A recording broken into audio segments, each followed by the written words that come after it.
Help support Friendo Club by going to patreon.com/Steven Larson or clicking join at youtube.com/Steven Larson. Access to bonus episodes, question threads for the Going In Raw podcast, and entry to our monthly wrestling predictions challenges. Join the Friendo Club today. Hey, Friendo, Steve here. And Larson. And welcome back to Going In Raw, the only pro wrestling podcast you need to be listening to. 10 years strong on today's episode. Monday Night Raw. Did they hinder Jinder? We're going to talk about that. But there might have been some unexpected negative consequences of that match, Larson. And that comes in the form of Seth Rollins maybe being injured after that match. Man, what's going on with that? So this comes to us from PW Torch. They're reporting, Wade Keller's reporting, quote, Seth Rollins suffered a legitimate injury to his left leg late in his Raw main event win against Jinder Mahal. Multiple PW Torch sources backstage at Raw say that he was helped in the back and eventually put weight on it. He is walking on his own, but with a definite limp. He'll be further evaluated to determine the severity of the injury. Seth looked worried as Raw ended, stood on one leg as the ref presented him with the WWE World Heavyweight title belt to end the show. It wasn't clear where the injury happened, but he began favoring it after a dive to ringside. So I watched the match this morning. Yeah. And commentary pointed out right after, basically immediately after he hit that line salt, that he was favoring the left leg. He started grabbing at it, too. Yeah. I had wondered if it happened when, what was it? I think it was like a back body drop over the top rope to the floor that he just took it was like a really sort of, it wasn't like a slow one. It was a very fast one. Yeah. But he seemed fine after that. So yeah, I guess maybe it was the lion salt. Maybe his kneecap hit the mat hard or something like that. I don't know. Could be. So Dave Meltzer added on last night's Wrestling Observer Radio the following. These transcripts come to you from Wrestle Talk. Quote, I just know he's getting an MRI and then we'll find out. Basically, I was told it could be something minor, could be something worse.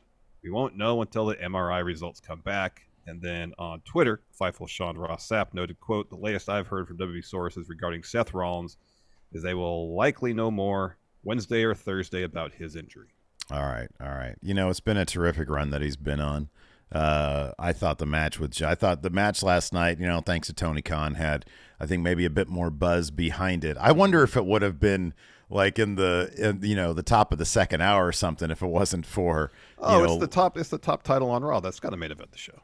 You would think, but I don't know. Sometimes it doesn't. So, with Jinder getting that extra buzz, it was kind of good to see, even though the crowd, understandably, the parts of the country are just absolutely being, hurt right now, thanks to some nasty weather out there. Horrible cold going all over the country. Just frigid cold, seemingly everywhere.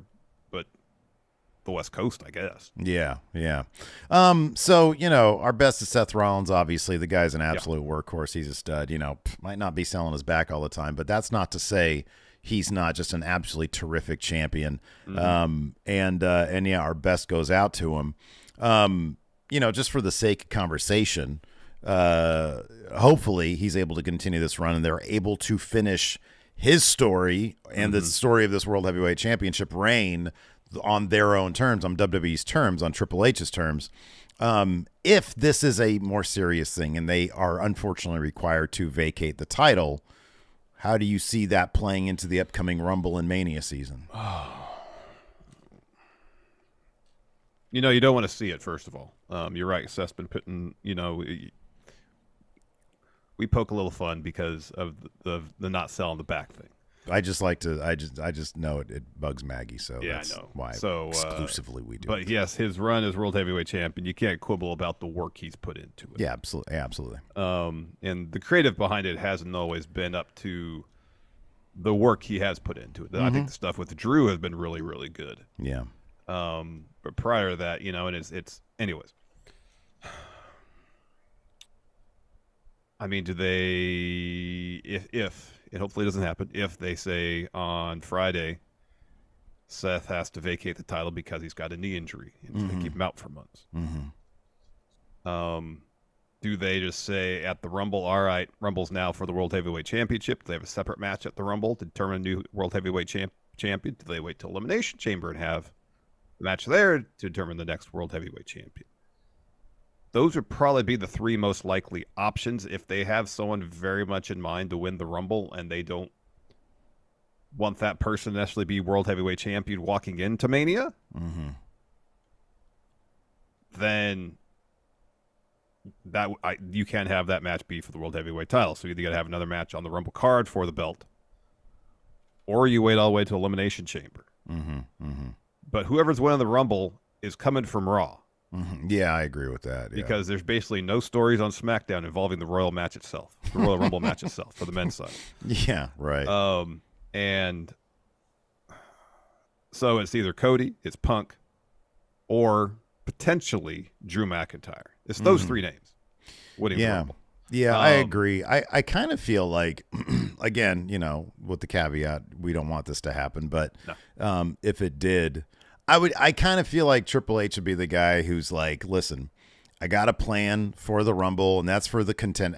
My personal opinion, my personal speculation is Punk's going to win the Rumble because his story is, I want to main event WrestleMania. Cody's story is, I want to beat Roman, but I kind of feel like Cody's story has an extra element of, we need to tell a bit more of an elaborate story to get there, not just I win Rumble, I have a couple promos with Roman.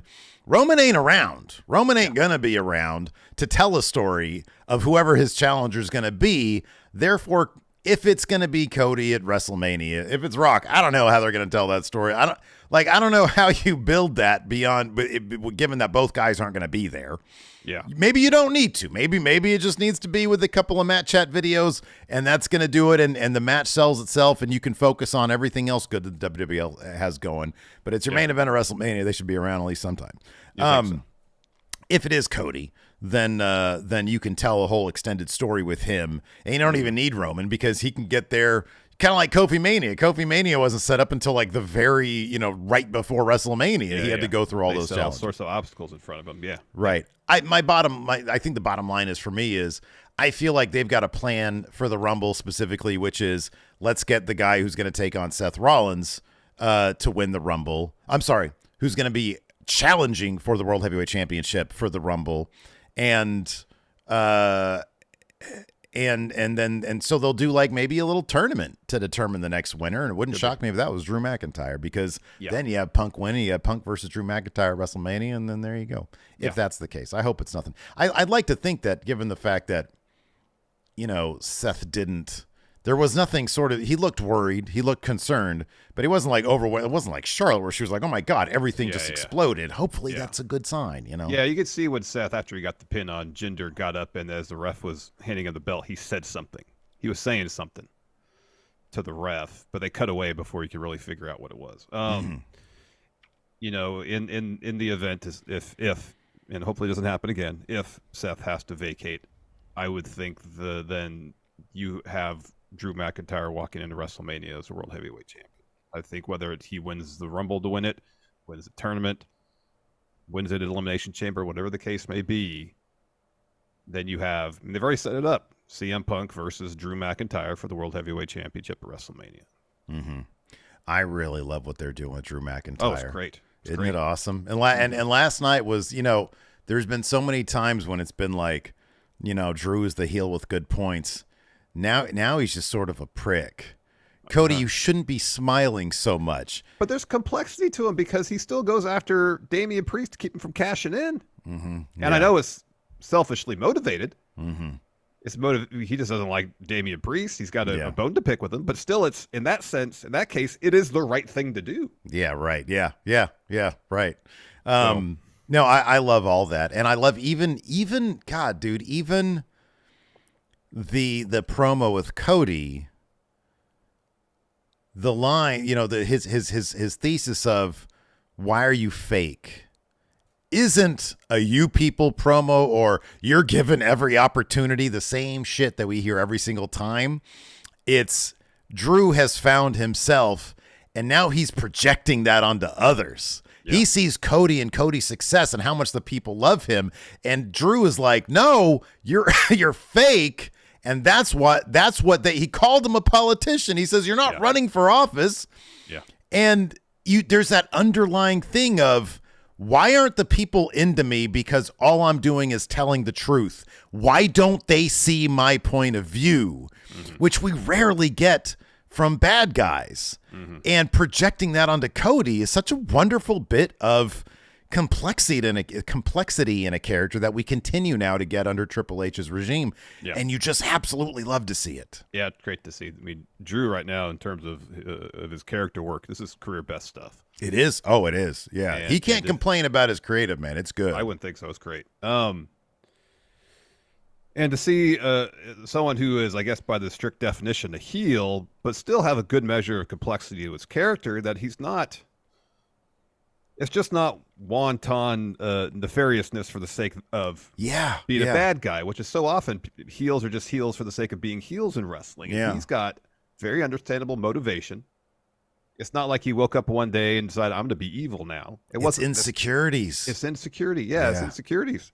Yeah. And he's projecting. He's refusing to come deal with them face to face and blaming others when he's.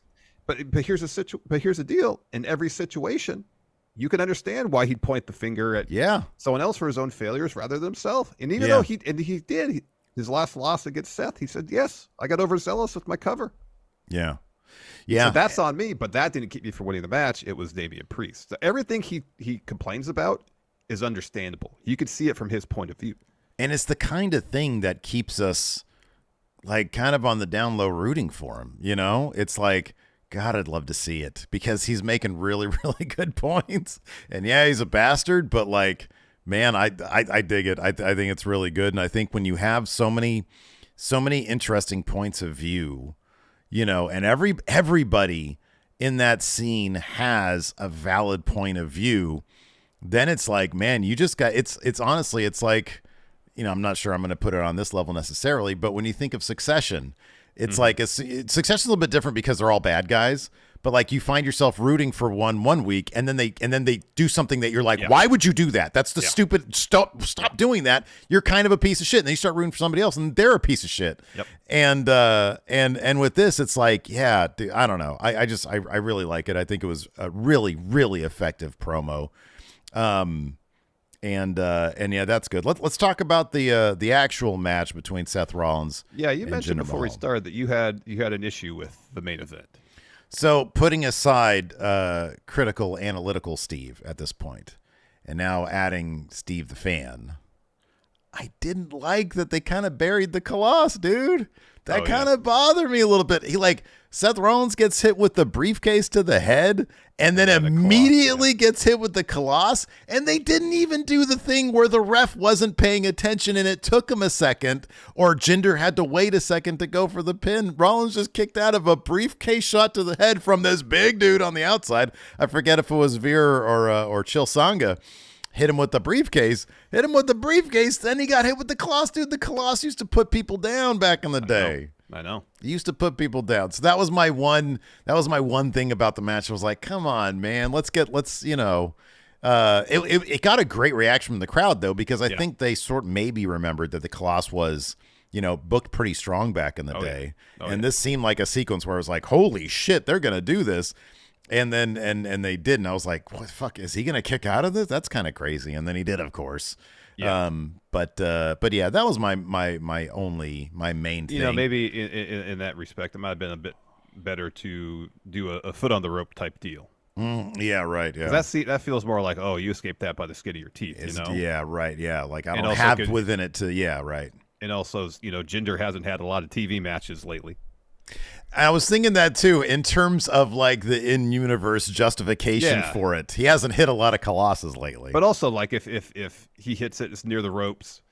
You know, he hasn't had a lot of matches lately. He's got a little bit of ring rust. Yeah. You know, so he might not be as aware as it normally would be. Seth's proximity to the ropes. He's able to get his foot on the bottom rope, and Jinder's like, dang it. Yeah. Dang it. Yeah, I know you and I, we're both generally not a huge fan of when you get hit by a bus, you could still kick out. There's like a little bit more. It's like you get the briefcase shot to the head and you get the Colossus and you're still kicking out. You and I everybody was a big fan of that one Gargano Cole match. And you and Two I out of both three kind falls of one. Yeah, it was too much. It was cartoonish, the number of near falls that everything they hit Gargano with, and he was still kicking out. So that's just sort of a you and I thing, also. I think so too. And we've seen instances where someone gets hit by the briefcase and loses just from that. Right? Yeah.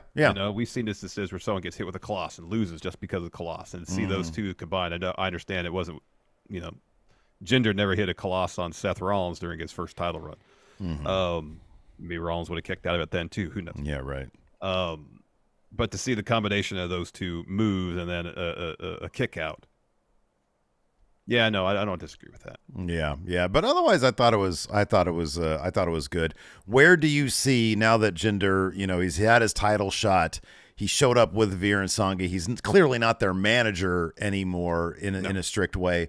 Do you see that do you see this going forward as more, okay, let's see what we can do with him in, the mid card. Let's see if we can get him to, the level of, like the Fatal 4-Way we see going on right now on SmackDown, where it's, a bunch of dudes at that level, or certainly at the Bronson Reed level, or the Ivar level. Can we put Jinder there? Do you think that they're going to roll with that now? I hope so. I hope you can kind of quibble with the content of his promos since the segment with The Rock, but he went out there and he did his job, and I thought he did his job pretty darn well. Mm-hmm. Yeah, he did. He was out there to get heat. He got heat. And I thought the match last night, he performed pretty darn well. Mm-hmm. He was working Seth back as he should have. And the finishing sequence, which led to the Colossus and afterwards when Seth won, was really well executed by both Seth and Jinder. Mm-hmm. Yeah. And I really hope now going forward they see that there is a bit of enthusiasm behind Jinder, and Jinder knows how to take that enthusiasm and really run with it. Mm-hmm. Yeah. Even last night, he made some comment about the reports about there being extra fireworks. Mm-hmm. Yeah, I know. Yeah, isn't that great? Yeah. It was a one-sentence tweet or something like that. Yeah. He's like, okay, he's seeing what's the conversation online, and then using that to get people interested in what he does. Mm-hmm. Yeah, I would think you'd have to do something. I'm not saying a world title run, but I'm saying just keep him more involved, because he's shown over the last three or 4 weeks that he should have a role on the show on a weekly basis. Yeah, no, absolutely. No, I agree. If he's ready to go and they see, what he looks like, and he's got the, Veer and Sangha with him, that's a good looking group right there. I wish he'd shave his head again, because he looked even more badass with a shaved head. But no, man, Jinder looks like $1 million, and this guy, obviously super professional, does everything and more, runs with the ball. And I'd love to see him. You got a guy out there like Bronson Reed, whose character hasn't moved an inch. And I think Bronson's got a lot of potential, man. I do. Absolutely. And I'm kind of curious. I know we're coming up on Perth, and so they're going to give him maybe a high-profile spot, maybe a Seth match. I don't know. Yeah, I would think a Seth match, probably. I would think so. But yeah, I think Jinder can be at that Ivar level, at that Bronson Reed level, a little bit, higher than that maybe. I'd love to see Veer and Sangha as true tag team contenders as well, man. We've always been fans of those guys. Mm-hmm. So yeah, a lot to like there with that. Before we continue on with our Raw review, quick reminder here: do us a solid, hit that thumbs up. You gotta get those likes up. I don't know what the likes are up right now, but. Here, I'll give you a status update here momentarily. Yeah, let me get a status update. Nah, let me refresh that again. What is happening? I see 73. We got 414 people watching right now, 73 likes. That ain't going to get it done. That's not going to get it done. Listen, man. Yeah, you look super confused right now.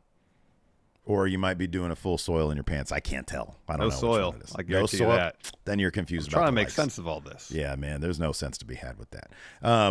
So yeah, hit that thumbs up, man. It really helps grow Going in Raw, gets exposure, to the show. Also, we're on the road to 199,991 subs on YouTube. It's a palindrome. We got our last sub goal. It felt amazing. We did a 12-hour stream. Didn't feel amazing. It was great to have everybody hanging out with us, but 12 hours is a long damn time. I tell you what. It is. And so for the next sub goal for 199,991, we're not going to do a 12-hour stream, but we'll be really happy. And then once we get to 200,000, we've agreed to do a short film We're going to do like the well, really 200,002. 200,002. That's the palindrome. We're going to do that short film, which is just past 199991. Not a short film, a feature film. I thought we decided 90 minutes. We need to temper our expectations a little bit. A feature film is a big task. A short film much easier. You know why? Less time, less effort. And then once we get a couple short films in, then we can start talking features. I've been thinking of ideas for features. You know, how about we just make 3 short films that, when put together, can make a feature? Bang. We do the work of the shorts, put them together. Bang, we got a feature. No extra work. We'll talk about it. It's definitely a conversation to be had.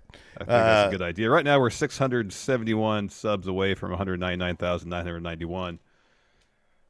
More math will lead to 200,002. I don't feel like doing that right now, but yeah, it's not too far away.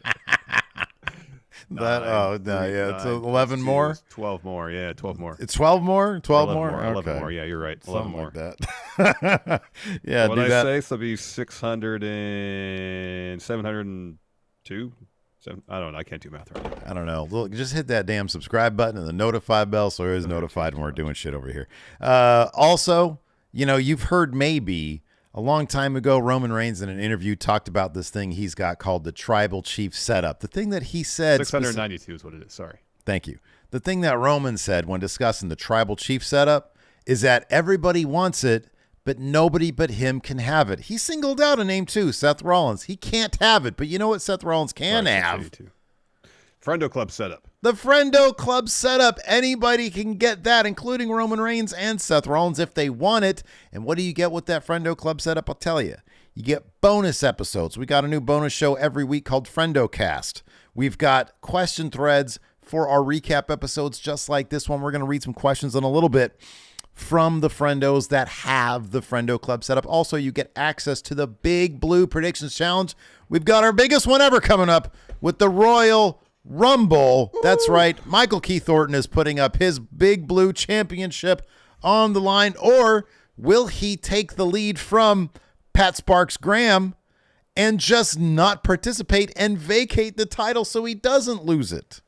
I don't know. Intrigue. The only way you're going to get to be involved in that is by clicking join on YouTube or going to patreon.com/Stephen Larson, go to the Friendo Club setup tier, and then you can have access to the Friendo Club setup. Correct. Yeah. Anyways. So yeah, check all that stuff out. Also, we had a confrontation on Monday Night Raw between Becky Lynch and Rhea Ripley. Yeah, this was good stuff. Becky basically just saying, and this is good stuff, I'm going to WrestleMania and I'm going to see you there. Because Rhea was like, hey, whoever wins this Rumble, right, don't waste your opportunity on me because you ain't going to win. You might as well go to those other guys. Other show. On SmackDown. And that brought out Becky Lynch, who said, I'm totally going to waste my WrestleMania opportunity because I'm totally going to lose to you. But, man, this was really cool stuff. It did. I love Becky saying, I look at you, Rhea, and I start to wonder to myself, am I good enough to beat you? Mm-hmm. Which is not usually something baby faces say. Usually it's like, yo, I know I can beat you. Yeah. I can do it. And so Becky to come out there and say, I don't know if I have what it takes to beat you and win that title, but I need to find out. I need to find out at WrestleMania. Yeah. It seemed like this match was the direction they were intended on going for a while, ever since they had that first confrontation months ago, backstage, that little face-off.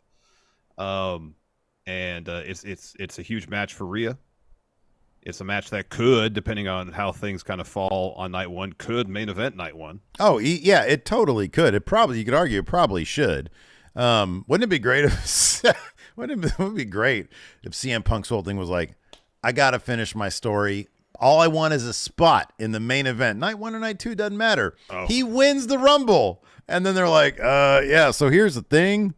Like, Becky versus Rhea is a bigger match, so we're going to put that in the main event. He's like, what the fuck? So last minute he changes his mind. No, I'm not going to challenge Seth. I want to be in that match. Yeah, exactly, yeah. I'm going to challenge Rhea Ripley. Or he could just say, okay, I want to be the main event of WrestleMania. I didn't say what capacity. I'll be special guest ref for that match. I'll be the special enforcer for that match, yeah.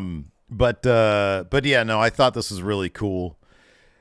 I mean, I again, much in the same vein as how I don't want Cody to win the Rumble. I want him to find a different path to the main event of WrestleMania, if that's the case. Yeah. With Becky Lynch, I think it's probably more interesting given that she's coming from a position kind of power. She's, just coming off a really terrific NXT championship run. She has legitimately main evented WrestleMania in the past. Her winning the Rumble seems like it'd be more of a foregone conclusion situation than Bayley winning the Rumble, where there's a lot more intrigue there given her situation. If Becky doesn't win the Rumble, what do you see as her path to the Mania match with Rhea Ripley, given the Nia Jax situation there as well? Well, I would imagine we're probably going to get... I think Becky has said recently that she wants to be in a chamber match because she hadn't done it before. Oh, okay. So if they have one of the chamber matches, that Elimination Chamber be for the number one contender for the title, that whatever title that the Rumble winner doesn't pick. So if Bayley wins the Rumble, she goes after Io. Becky can win the chamber match in Australia and be the one to challenge.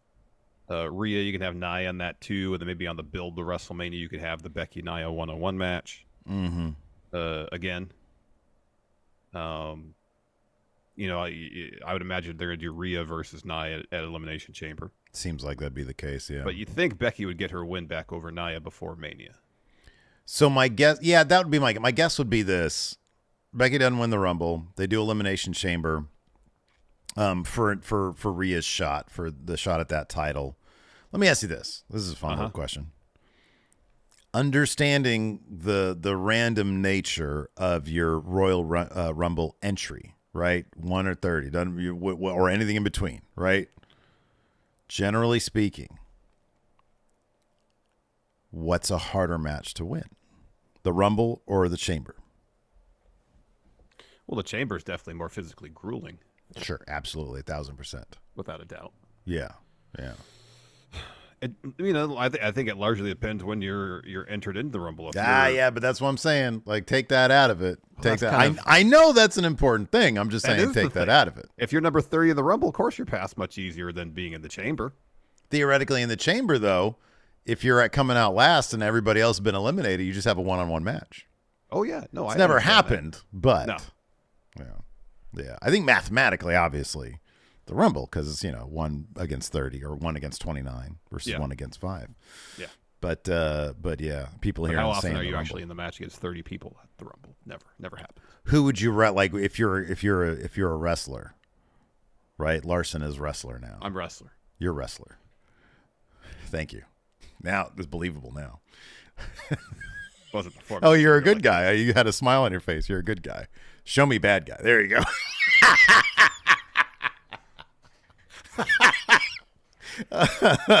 Here he is, full soil Larson. Oh my God, he's shit his pants. If you're a wrestler in kayfabe, what would you rather get your shot in, the Rumble or the Chamber? Oh, it's the Rumble. It's the you Rumble. Get added to the montage of the Rumble by the numbers. They don't do that for Elimination Chamber. Coming out number 1, full soil Larson. People memorize the order of the Rumble winners.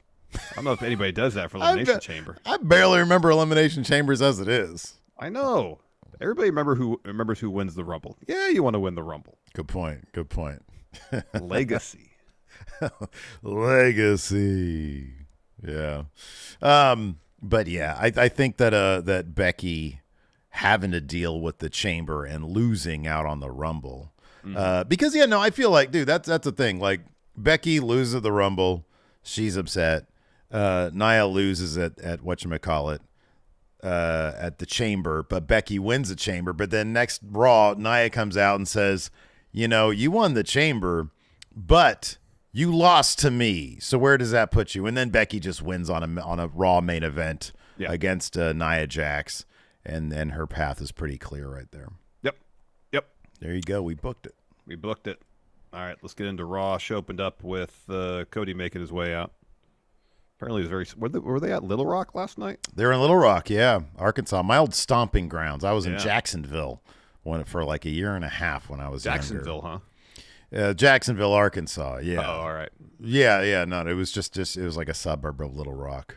Actually, there's a shot of Seth walking backstage carrying his daughter. Yeah. What's her name? Rue? Is it Rue? Yeah, I think it's Rue. Yeah, man. So anyways, then Cody comes out. He's got a promo, says, "So, Little Rock, what do you want to talk about?" You know, there's a Colin Ray song about Little Rock. My wife loves that song. Shout out to having that song about you. We could talk about that. We could talk about fighting and defeating Shinsuke. Or we could talk about the reason I stand here, the reason I came back to WWE, the thing I came back to WWE for. The Royal Rumble is right around the corner. I don't plan on stop. And then Drew McIntyre's music hits. He comes out. I love this. Everybody's just always interrupting Cody. It's awesome. Oh, it's great. So he says, "So, Cody, what do you want to talk about?" "Cody, you've been back a minute. We haven't caught up." He says, "We go way back. We grew up in WWE together, same age, similar career paths, and I want to look you in the eye and finally tell you, proud of you. Proud of the man and the performer you've become. I can't help but think when we were kids, when we were WWE champions, it's true, you may need to Google it, but Cody, do you remember our name when we were tag team champions?" Cody says, "The Dashing Ones." And Drew says, "Yeah, the Dashing Ones." Because he was dashing Cody Rhodes. He was. And Drew was the chosen one. Yep. Yeah, it was terrible. He says, "Man, I can't believe we didn't go to the top with that name. We didn't go far at the time because we didn't have the perspective we do now. We had to leave WWE to get our heads screwed on and get that perspective. We weren't just ordinary wrestlers outside of WWE. No, we redefined what it meant to be a wrestler outside WWE. We laid the blueprint. We were an adjective to do, or we were a verb rather, to do, Kevin Nash over here, to do a Drew, a Cody, to be so undeniable, WWE calls you back." He says, "Do you remember the last match I had before coming back? It was with you. I remember what you told me after that match." He says, "Do you? You told me I was going to be a future world champion. I've done it twice now. I'm going to tell you in front of the entire world, it doesn't matter who comes back. Screw it. Put your head down. Keep doing what you're doing," because he's talking about The Rock or CM Punk. Yeah. He says, "Keep doing what you're doing. You'll be the first person in your family to hold that championship. You're going to finish the story, but not before I finish mine." Oh, Cody. Because Cody's starting to get emotional when Drew is saying all this stuff. Mm-hmm, yeah. And then Cody does that great. He does that great, like. I don't remember if he bit his lip to keep himself from crying. Not this time. No, I pay very close attention to this stuff. So Cody says, "Is that so? You've declared for the Rumble?" "I've declared. You're right. You could win. Jey Uso could win. A man who is very hungry and wants to solidify his legacy, CM Punk, could win. I don't plan on letting it happen, but we both won the Rumble. And as you know, you can't count anybody out." And Drew says, "This isn't about anyone else. This is about you and me. If you want to follow in my footsteps, I'm going to give you some advice. Just be yourself, Cody. Don't wear the suits. You aren't running for office. Stop using the big words from your word of the day, toilet paper, and stop smiling so much. You got that big dumb smile all the time, and I can say it because I did it too. Even when I was angry or frustrated or sad, I needed to be a leader. If anyone has an issue with the real Cody, you step up to them and you drop them on your arse." And then Cody says, "Since we are talking about stepping up, I assure you, Drew, this is not an act. I smile when I come out here because this is what I love. I appreciate the opportunities I have because I made them for myself. We may have similar lives, similar career paths. But the difference now is that I am thankful, grateful, and relish my second chance. And you're just standing here complaining about yours." So Drew says, "Oh, this is the real Cody? A wolf in politician's clothing? If this is the real Cody, why the hell would you bring Jey to Raw knowing the trouble he would cause? Is it a case of friends close, enemies closer? Why are you celebrating CM Punk? You were there back in the day. You know what it's like. You were just there with him. Is it to make him and everyone else happy? I know you're a kiss ass from time to time, but I like you, and I wish this wasn't happening right now. If Priest wasn't a dummy, yeah, and tried to cash in, I'd be world champion, and we wouldn't be having this conversation. But we are, so you're in my way, and like Punk learned last week, you'll get eaten alive. When I'm 100% me, I'm not what's best for business. I am this damn business. And at WrestleMania, the story belongs to Drew McIntyre." And then Cody says, "If that idiot Priest, if Jey Uso didn't come back." It's all ifs, if. Do you think we are the same? No, you're brimming with grievances. You want me to be like you? You want that for me? But the difference is when I wonder and speculate if I'm going to finish the story, I don't look at you. I look at two places. I look right here, points at his heart, and I look out there at the fans. So if you want to settle this at the Rumble, I will sure as hell give you something else to complain about. Another thing, this last match we had, you told a story about the last match. Let me ask you something.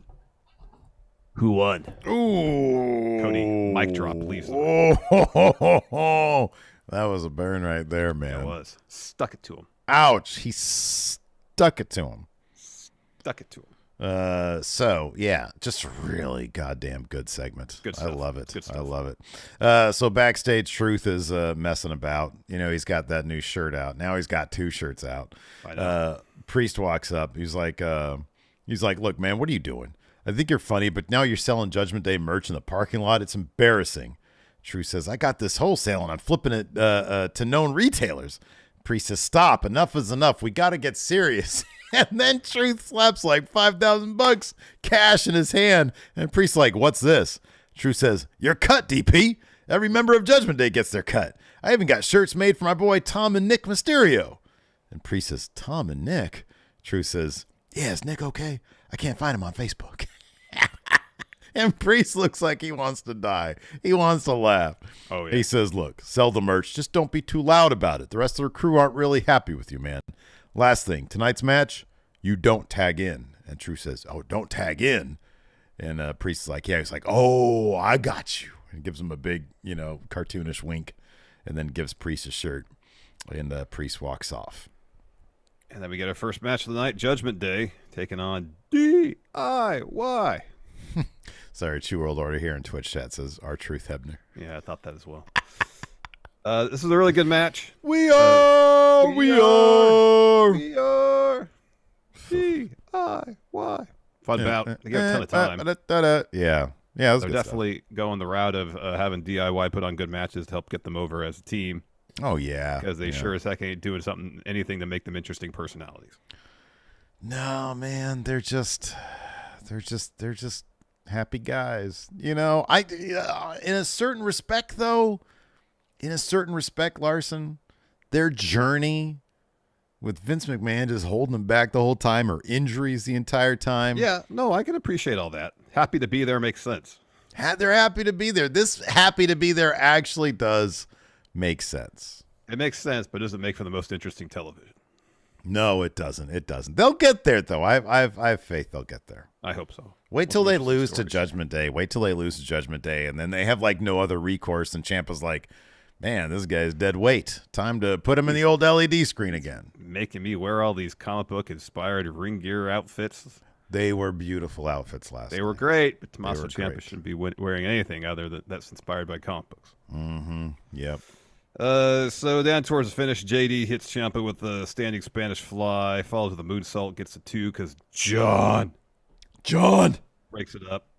Dominic Gargano trades some shots. Dom hits John with a drop kick, sends him into the ropes looking for a 619, but John catches it, and then Ciampa hits him with a running knee. That takes Dom out of the equation for a bit.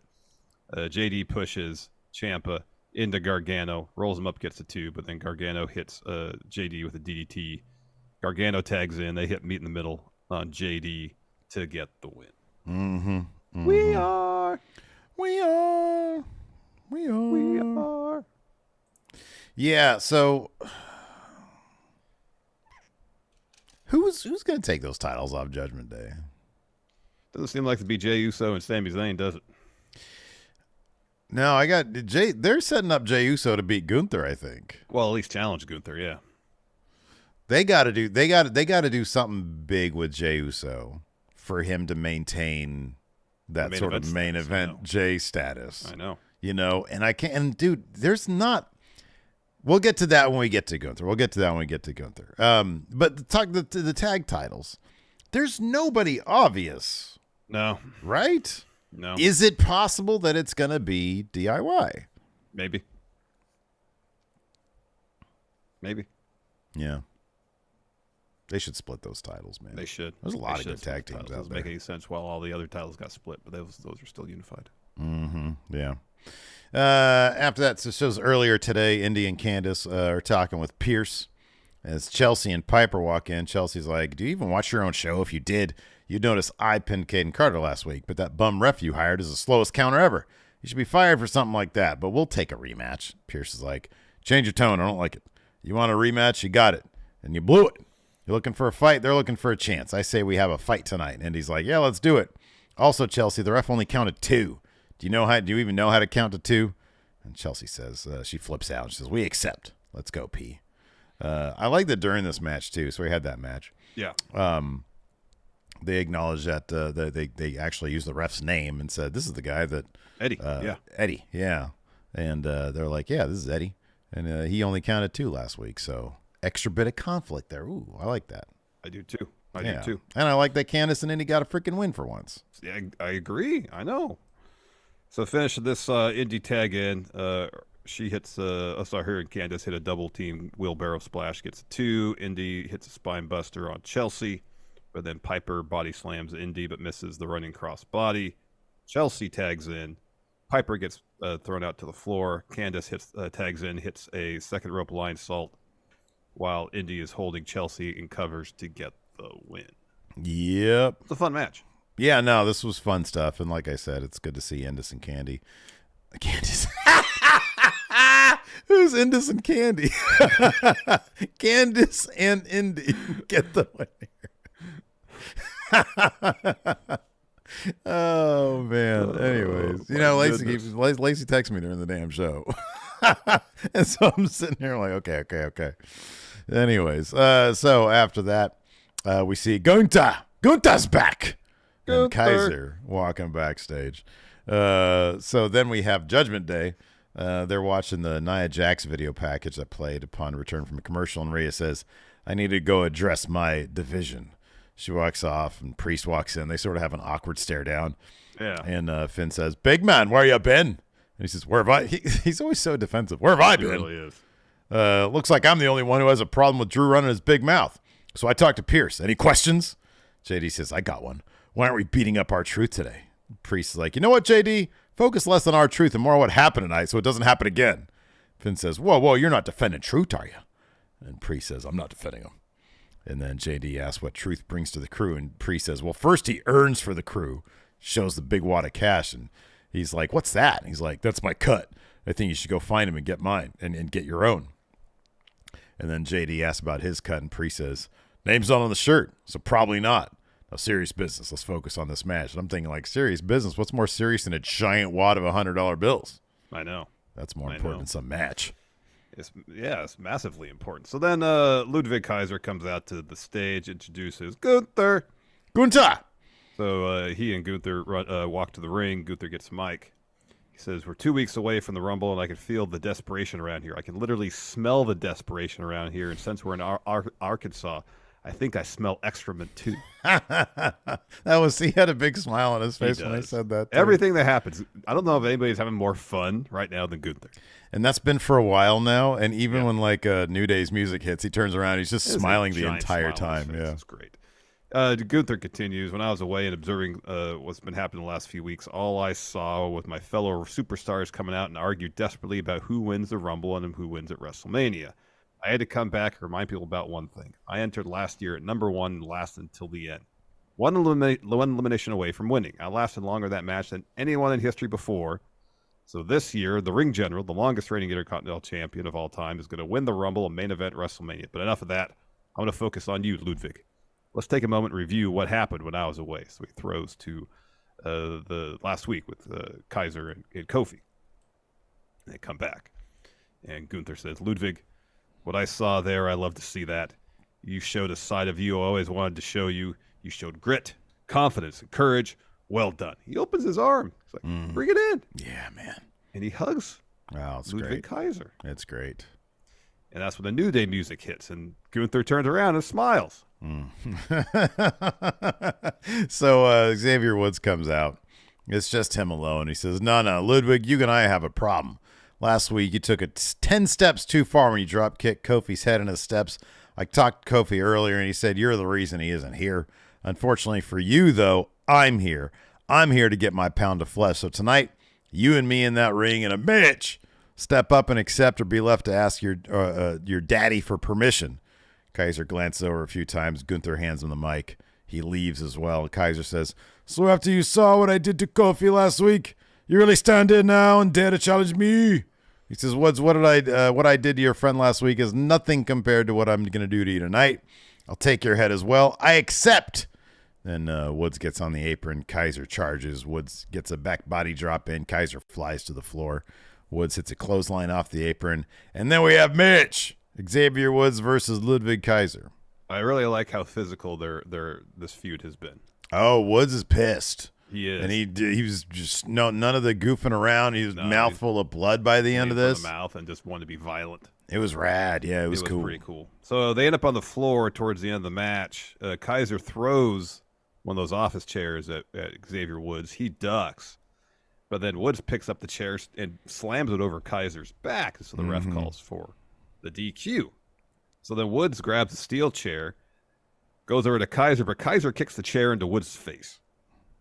So he gets Woods, sets him up in the ring steps looking for the drop kick like he did to Kofi, but Woods gets up and hits him with a clothesline, I think. And he grabs the steps and chucks him at Kaiser, but Kaiser ducks the steps and escapes through the crowd. It was good stuff. The intensity was really awesome. Good. Yeah, it was awesome. We got a quick Bronson Reed promo. He says, there is a man right now who holds a championship at WWE who doesn't realize that sooner or later it'll belong to Big Bronson Reed. You gotta assume that's Seth. He's probably just Seth. It's probably Seth. He's already lost to Gunther. He's already lost to Gunther, so now he goes up in a level, and he's going to lose to Seth in Perth. Yep. Yeah. After that, so Byron is interviewing Xavier Woods backstage, and he's like, you saw what he did last week, and then Kaiser proceeds to do that again. He rushes in and attacks Woods. Jey Uso walks up, and Kaiser's like, whoa, main event Jey Uso, I'm backing up here. Yeah. So we can talk about that now, Larson. When you think of people who could take that title off Gunther, I can't think of a lot. I really can't. Like no. He's gone through so many people. You know, Chad Gable ain't the guy. Kofi's not the guy. Bronson Reed's not the guy. Ivar's not going to be the guy if they do Ivar. No. All those names have fallen pretty significantly down the card compared to where Gunther is. Yeah. Jey Uso is that big level name that kind of needs something lest he fall further back. And yeah, could he be the guy simply to challenge and lose to Gunther? Absolutely. But I do feel like I do feel like Jey Uso is a cut above like where the Miz is.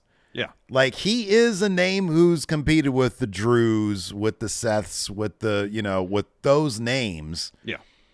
At some point, somebody's got Sheamus is another name, but Sheamus has had multiple opportunities, and could he have another one? Sure, but I kind of feel like Jey, if you want to do it at Mania, so Gunther can move on to like the next level. Yeah. Jay's a really good name to beat Gunther. Yeah, it kind of depends if they want to do something with Jey and Jimmy at WrestleMania. Whether it's a singles match, tag match, whatever the case may be, and what plans, who was it? Someone said that Brock should be coming back soon. Oh yeah, that's right. Yeah, Brock's supposed to be coming back really soon. Yeah, and I know Gunther really wants the Brock match. Heck, I want to see that. It'd be awesome. So I don't know. I think it'd be great to see Jey as Intercontinental Champion. I don't know if he's the one to beat Gunther though. Mm-hmm. So, it remains to be seen. Obviously, they're getting Jey involved in the story to lead to that match. Mm-hmm. And you're right. If Jey wants to maintain main event Jey Uso status, then he needs to get a big win. He does. He needs something to keep him in that conversation and beating the guy who could easily be a main eventer with Gunther, who's main evented Raws before. Yeah. Will probably main event. You also have the Berlin show. Mm-hmm. Coming up, but I don't know what. August, yeah, and that's in August, which is way past obviously Mania. It's after SummerSlam even. Yeah, it's because it's August 31st, I think. Yeah, it's the end of August. Yeah. So it'll be interesting if they have him keep that title all the way up till through that Berlin show. Mm-hmm. Yeah, it'd be interesting. Or if he'll challenge on the World Heavyweight Championship. Yeah, that could be. So then we see the recap of Seth and Jinder from last week. Then Alpha Academy music hits. Tozawa is facing Ivar next. Yeah. This time Tozawa gets the win over Ivar. Oh, it's awesome to see. He hits a sunset flip power bomb, and really has to stack Ivar to get the pin here to get the win. So yeah, they run off. Valhalla intercepts and absolutely destroys Maxine. Tozawa eats a spin kick from Ivar. Valhalla gets a fish hook on Maxine and a pop-up headbutt. Ivar poses over Tozawa's body, then heads up top and hits the Doom Salt. We get a little bit more backstage in a moment here. We see highlights from the Drew Cody promo from earlier. And then we see CM Punk calling out Cody on his Instagram earlier as well. So they're going to have a face-to-face next week. All these pieces. Who's going to finish their story? Juggling, all these pieces juggling around. It's like, what's going to happen? Ooh, it's good stuff, man. It is good stuff.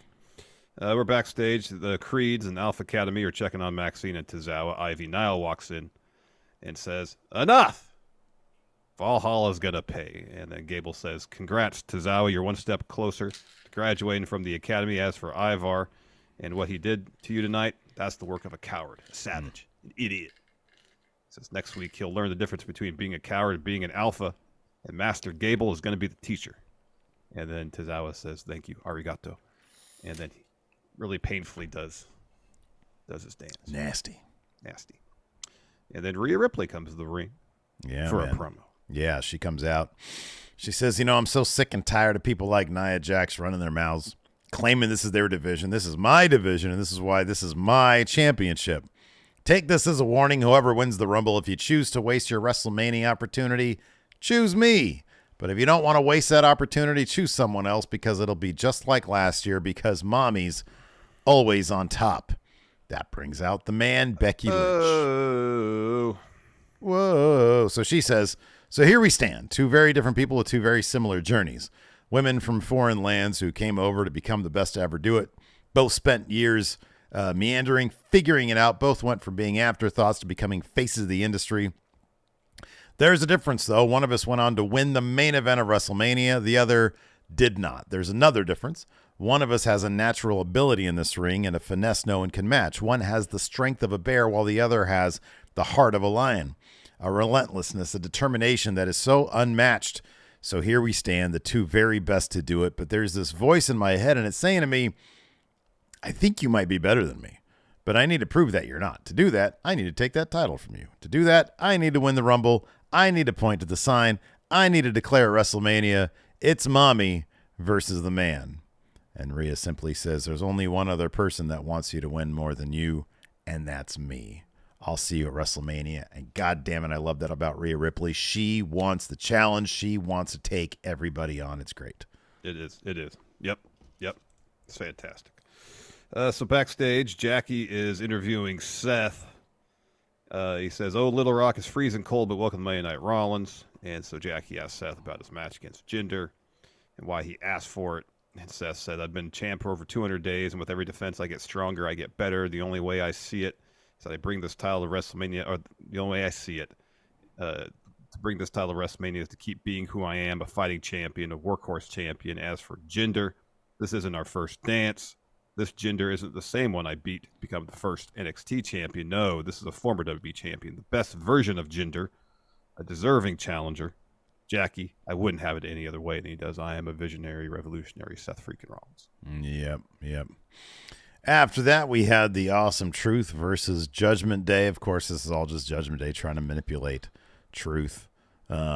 He brings like just an absolute ton of money into the ring, and he's like giving it to at Finn. I know. Throws it at Finn, gives it to what's his face to Dom, and then JD gets up and he's like, "Nah, man, you got to be a member to get this." So JD gets none of it. And so this is, Priest had been like, don't tag in, but Truth started the match. And so Finn is like going after him, and Truth's like, what's going on here? Why are you beating me up? Like, this is getting too physical here.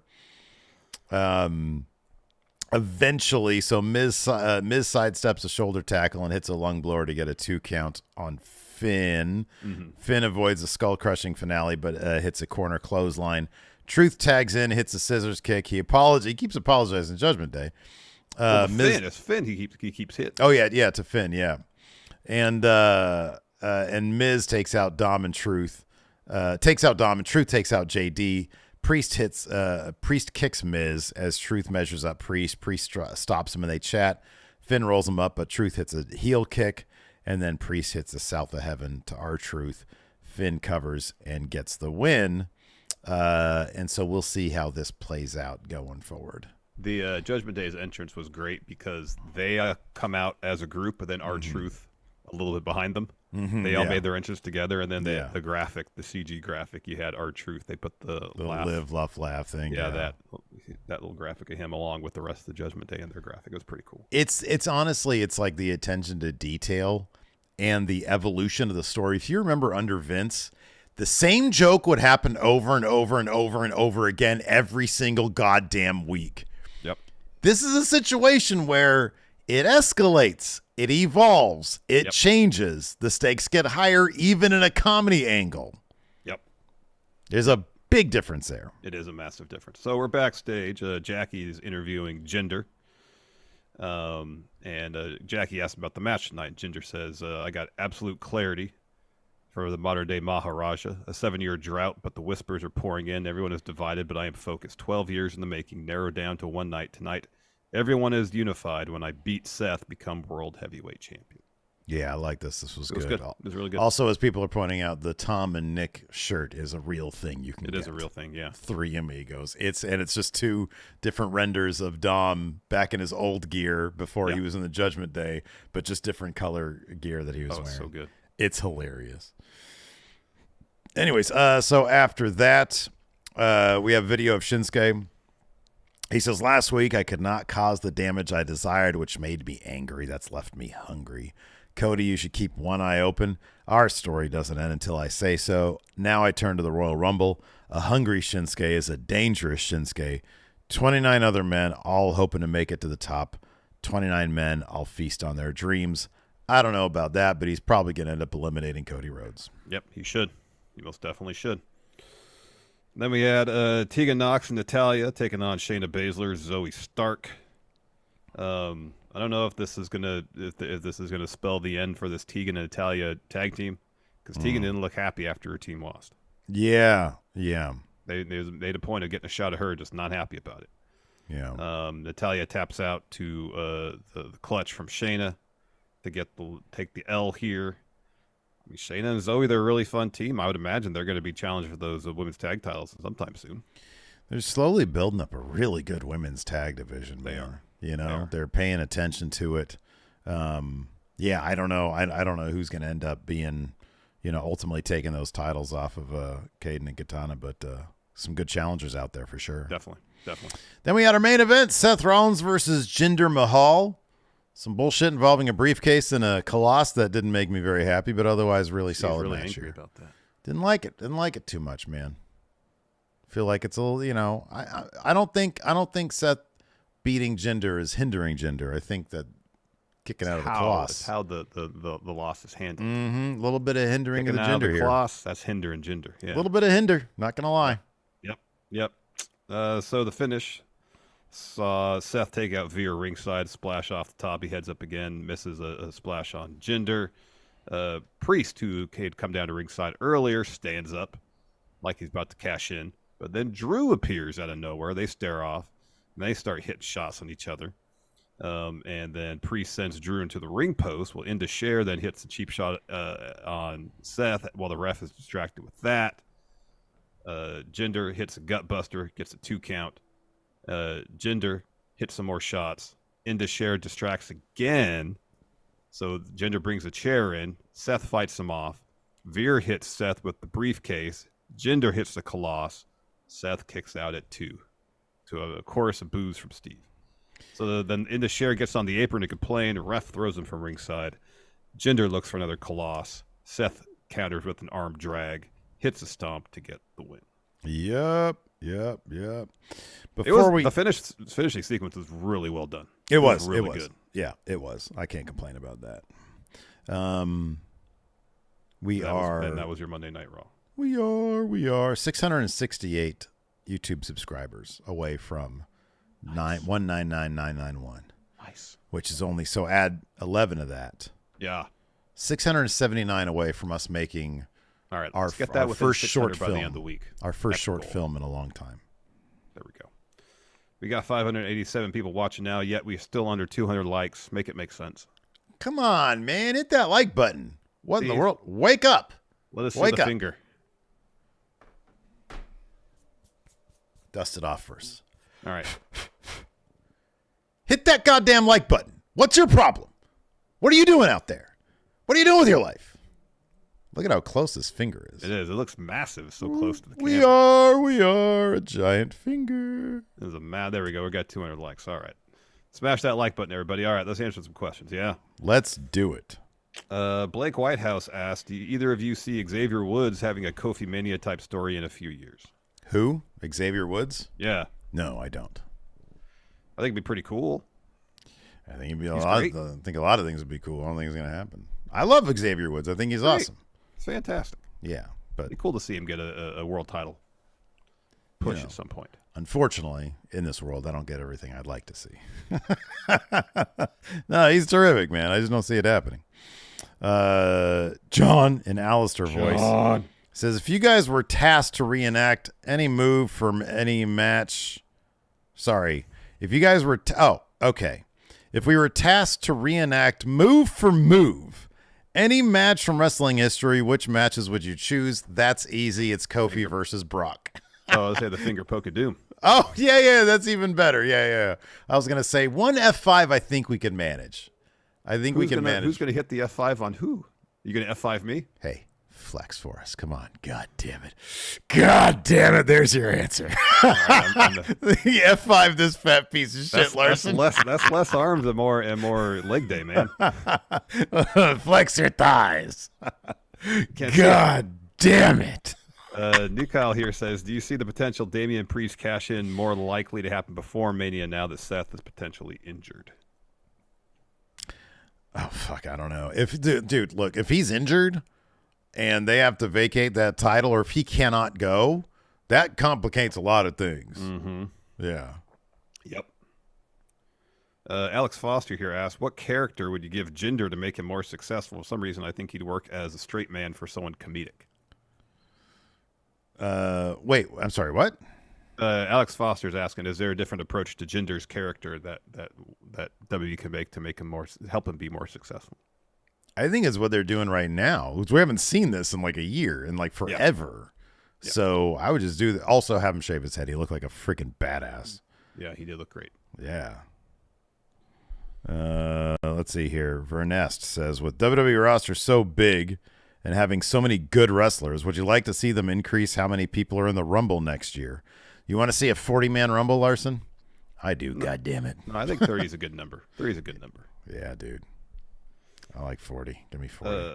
Ty Moore here says, reported that with Kevin Dunn gone, we'll get more segments that take place in other locations, like with Tyler Bate Butch segment last week. What crazy locations would you like to see segments take place in? On top of a waterfall, and then somebody's like, okay, come on, let's go. And they hop in the barrel like at Niagara Falls, huh? Yeah, exactly. I always remember that from cartoons. I'm like, why are people hopping in the barrel to go down Niagara Falls?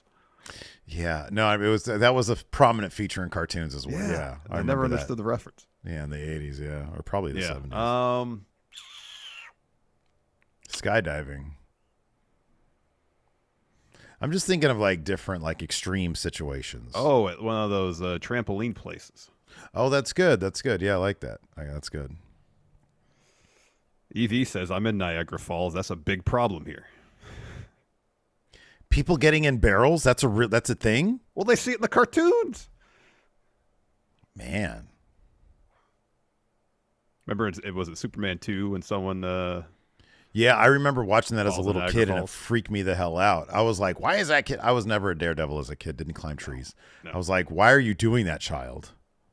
And he was like, Superman, save me! Man, that's what it was. The kid just wanted to be saved by Superman. Yeah, man. Let's see here.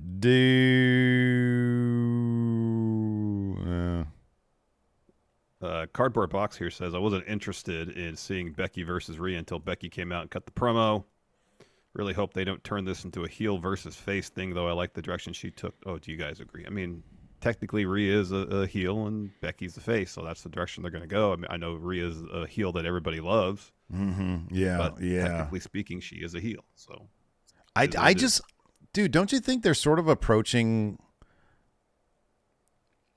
Like, it wouldn't shock me if within a year or so, we're going to get to a point where the majority of people on the roster, it's not going to be good guys, bad guys. I know. You know? And it's just going to be like the crowd will have to choose. Next week's Cody CM Punk thing is going to be very interesting because even during the Cody Drew thing, they were chanting CM Punk. Yeah. That's going to be very interesting. Yep. Speaking of Punk, Elemental Giant says, what encounters are you most looking forward to CM Punk having in the Rumble? Is Colt Cabana going to be there? Oh, wow. Is Jack Perry going to be there? Is Jack Perry going to be there? Is Tony Khan going to be a surprise entrant? Trying to. Dom's a good one. That's a good answer. Doc Gallows. Oh, that's good. Is he even? I mean, he's still technically signed with the company, so I guess he could be in the Rumble. Didn't he have like a knee problem or something like that? Oh, maybe. Yeah, that'd be cool. Yeah, absolutely. That'd be cool. I want him to start cutting promos in between entrants again. Exactly, like that Rumble, yeah. Like that one Rumble. He was Straight Edge Society Punk, heck yeah. AJ Otani says, will there ever be another NXT roster strong enough to be that third brand again?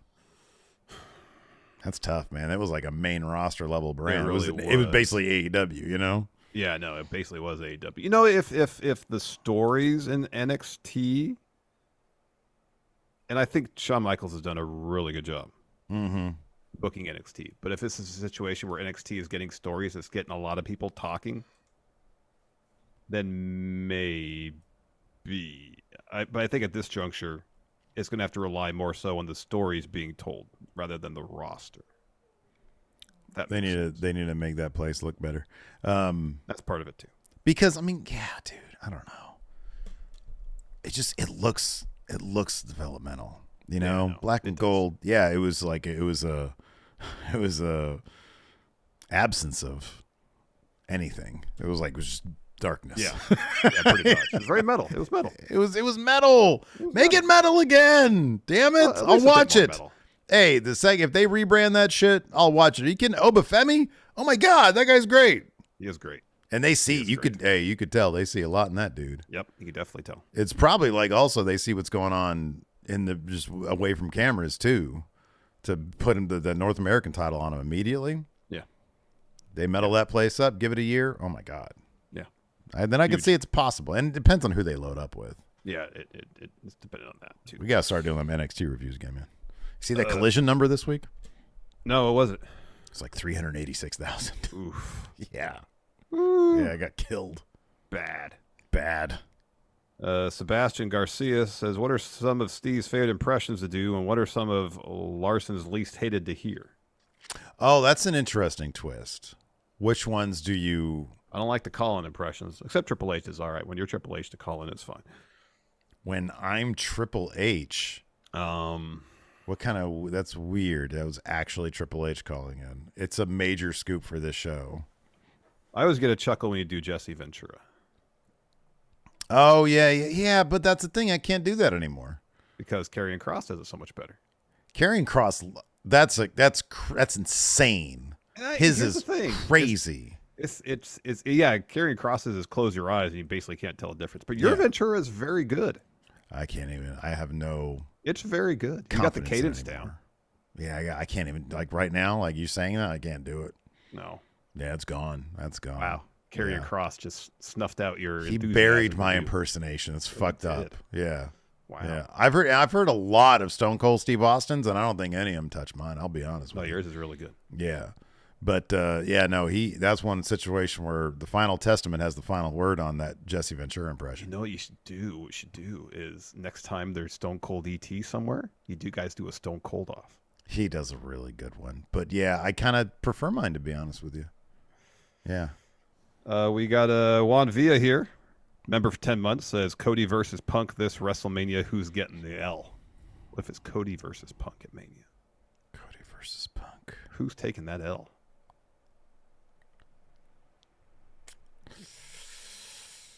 Man, Seth did the honors for Cody 3 times in a row coming into the company. Oh, so Cody has to do the honors here? Take the L? You know what's funny is that Cody seems like... Did you see that little... I think it's like for... I don't know what... It's for like... Oh, the charity Yeah, the charity thing. Yeah, I just saw that one little clip that I retweeted on Twitter. I want to go back and watch the whole thing. Yeah. But Cody's and Bianca's comedic timing is fucking off the charts. I know. I saw the bit where Cody was putting out all those awards and stuff like that. It's so good. And I was thinking, I was like, man, this dude probably does not give. Cody would probably be the first guy to say, if you can get The Rock at WrestleMania against Roman, you do it. Because he's a business guy. The fuck does he care? He's going to get his own at some point. As that little kid said, you're going to finish your story, kid. He's so goddamn good. Cody's so goddamn good. But yeah, fuck, have him do the job to Punk. Why not? More adversity. Make it a 10-year story for him, you know? Why not? He doesn't finish it until 45. Sure. Sounds good. Yeah. Let's see here. Joe, the meme maker, says, what do you do with Sami Zayn at Mania? Isn't Sami injured right now? I think he's just taking some time off. I don't know if it's due to injury. Is he taking? He's okay. He was written off. Yeah. Because of injury, but that's like all fakey. I mean, I thought it was going to be him and Jay taking on Jimmy and Solo at Mania for the tag titles, which I guess could still be a possibility. But they're not heading that direction anytime soon, so who knows? You know, that's the only reason why I'm not sure they're going to do Jimmy Jay at this Mania, because everything just sort of moves at a deliberate pace now, as opposed to, hey, let's do this match now, you know? Yeah. Let's milk it. Let's make it make sense. Like, Woods gets attacked by Kaiser. It makes sense for Jay to step in, which could then make sense. Like, they get these stories built through a bunch of different people with these different, a 6 degrees of separation here. And then it's like, oh, that makes sense to have Jay taking on Gunther at whatever, you know? Yeah. That's cool. Yep. I think we covered all the other questions I got here. Here we go. How about this one? I got a couple here. Tall Think Kev. Is that what the fuck? I can't even read this. Kev says, you find yourself president-elect of the U.S. Now you have to pick a VP. Steve can't pick Larson, and Larson can't pick Steve. I don't think you're going to help me in the southern states, Larson, so it makes sense that we wouldn't pick each other. He says, you can only pick a wrestler, though, and that wrestler can't be The Rock. So the question is, look, we're a couple of California liberal elitists, Larson. Who's going to help us with the South? Because that's what we need. It's Cody. It's Cody flipping Rhodes. I wouldn't even go with The Rock in the first place. I'd go with Cody. Yeah, it's Cody. Yeah, man. Let's see here.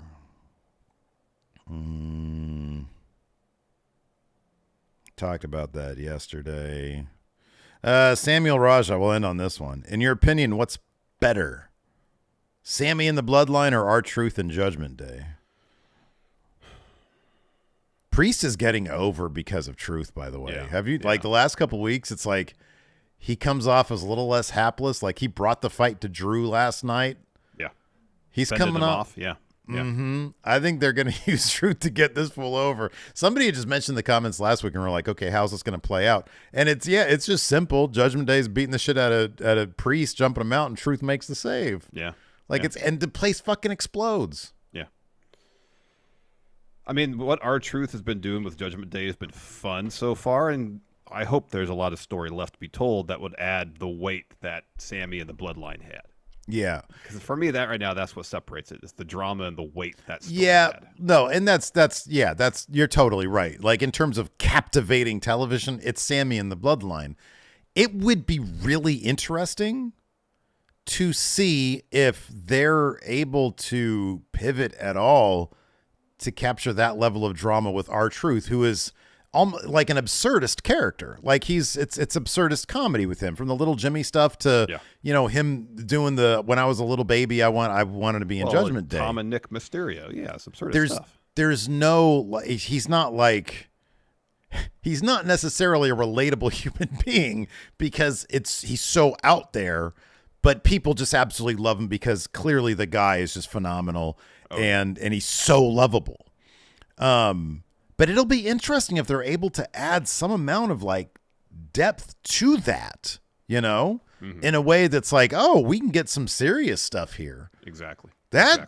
You add that to our true. Oh my God. It's good stuff. Good stuff. Yeah. Joe Compton here with a super chat says, what singles title do you think Jey Uso will win first? If it's a singles title, and if it's anything, it's probably going to be either the Intercontinental or the U.S. title. Be a mid-card belt. Yeah. On that one, we'll go ahead and call it a day. Thanks, everybody, for tuning in. We appreciate it. Till next time, we'll see you around. Goodbye.